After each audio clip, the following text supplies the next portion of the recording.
A very good morning students. I hope you all are very well.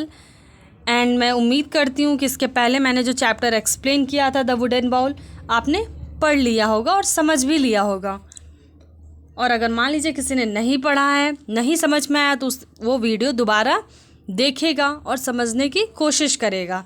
ठीक है, now we are going to start the rest part of this chapter. The old man was sad. बूढ़ा आदमी बहुत दुखी था क्योंकि उसे cheap wooden ball में खाना मिलता था रूम के कोने में बैठा के। तो भाई किसी को अच्छा नहीं लगेगा ना। और बूढ़े लोग तो वैसे भी चिड़चिड़े हो जाते, तो उन्हें किसी के प्यार की, साथ की ज़रूरत होती है। But what could he do, लेकिन वो कर ही क्या सकता था बूढ़ा आदमी। He kept quiet and did not complain. वो चुपचाप रहा और किसी से कोई कंप्लेन उसने नहीं किया।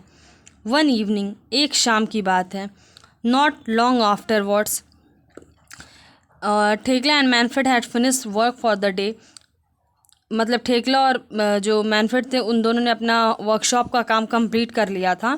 And were getting the evening meal prepared, और अपना शाम का खाना बनाने में लग गए थे। When the meal was ready, जब खाना रेडी हो गया, दे कॉल्ड फॉर विलहेम। वो विलहेम को बुलाने लगे। They looked in his room. वो रूम में देखने लगे, खोजने गए, but he was not there, लेकिन वो वहाँ पे नहीं था। Where could that boy be, asked Thekla. Thekla ने पूछा, ये लड़का कहाँ चला गया? Manfred had no idea. Manfred को भी इसके बारे में कोई आइडिया नहीं था। He asked the old man if he had seen Wilhelm, but the old man shook his hand. Manfred ने जो अपने उसके बूढ़े पिताजी थे उनसे भी पूछा, क्या आपने विलहेम को देखा है? लेकिन उस बूढ़े आदमी ने भी ना में अपनी गर्दन शूक कर दी, हिला दी। Thekla and Manfred become a little worried. Thekla और मैनफ्रेड थोड़े परेशान हो गए। They looked out on the street. वे गली में खोज रहे थे, उसे खोजते, but Wilhelm was not there, लेकिन विलहेम वहाँ भी नहीं था। Then they saw a light on the workshop. अचानक ही उन्होंने देखा कि उनके वर्कशॉप, जो शॉप थी जहाँ पे वो काम करते थे, उसकी लाइट जल रही थी। They went to look. वे वहाँ गए देखने के लिए कि वहाँ क्या हो रहा है, कौन लाइट जलाया हुआ है। They stepped into the workshop and found there son sitting on a stool. वो जैसे ही वहाँ पे पहुँचे, उन्होंने देखा कि उनका बेटा वहीं एक स्टूल पे बैठा हुआ है। He was cutting a small block of wood. वो एक लकड़ी के टुकड़े को काट रहा है। And working as hard as he could. और जितना वो कर सकता है मेहनत ना, उतना वो कर रहा है। अब देखो छोटे बच्चे कितना मेहनत कर पाएंगे, लेकिन जितना वो अपना 100% दे सकता था ना, उतना वो दे रहा था। There you are, said Thekla. Thekla ने बोला, अच्छा तो तुम यहाँ पे हो। What are you making son, asked Manfred. Manfred ने पूछा, तुम क्या बना रहे हो बेटा? Wilhelm put down the block of wood and the chisel. He looked up at his parents. Wilhelm उठा और अपने माता पिता के साइड देखते हुए उठा, और जो वुडन ब्लॉक था और चिजल था, जैसे लकड़ी वो छील रहा था, मतलब उसके जो औजार थे और लकड़ी का गुटखा जो था, ब्लॉक था, उसने नीचे रख के अपने माता पिता के साइड देखा और बोला, I am making a wooden bowl for you to eat from when you are old, replied the boy.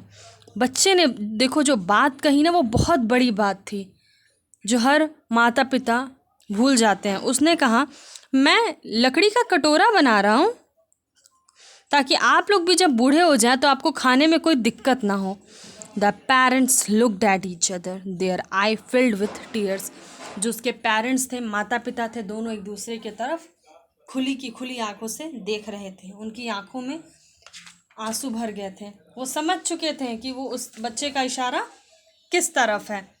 Come dinner is ready, said Thekla softly. Thekla ने बहुत ही विनम्रता से सॉफ्ट वॉइस में बोला, चलो खाना रेडी है। And she puts her arms round her son and the three of them went back to the house. उसके बाद उसने अपने हाथ को अपने बेटे के ऊपर रखा, राउंड किया, और तीनों के तीनों घर के तरफ वापस चले गए। आफ्टर दिस, इसके बाद से Thekla and Manfred always asked his old grandfather to sit with them at the table. उसके बाद ठेकला और मैनफ्रेड को ये बात समझ में आ चुकी थी कि आज वो अपने माता पिता के साथ जो कर रहे हैं, कल उनका बच्चा भी अपने माता पिता मतलब थेक्ला और मैनफ्रेड के साथ वही करेगा। इस बात को वो बहुत अच्छे से समझ चुके थे और उसके बाद से वो दोनों कभी हमेशा टेबल पे अपने साथ बैठा के उस बूढ़े ग्रैंडफादर को खाना खिलाते थे और प्यार से बातचीत करते थे, अच्छे से रखते थे। Adopted from a story by the brothers Grimm, ये भी एक अडॉप्टेड स्टोरी है जो कि द ब्रदर्स ग्रिम, ठीक है, उससे लिया गया है। ठीक है, उसका एक पार्ट है, उसका एक हिस्सा है।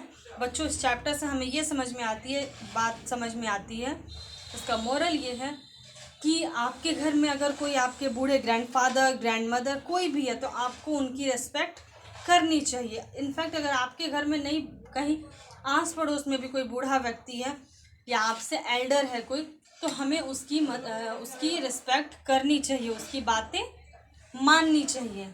ओके स्टूडेंट्स, तो आप सबको ये चैप्टर पूरा रिवाइज करना है। And if you all have any single problem then please ask to me. In the next turn, I will send the book work and the copy book of this chapter. So that's all for today. Have a good day.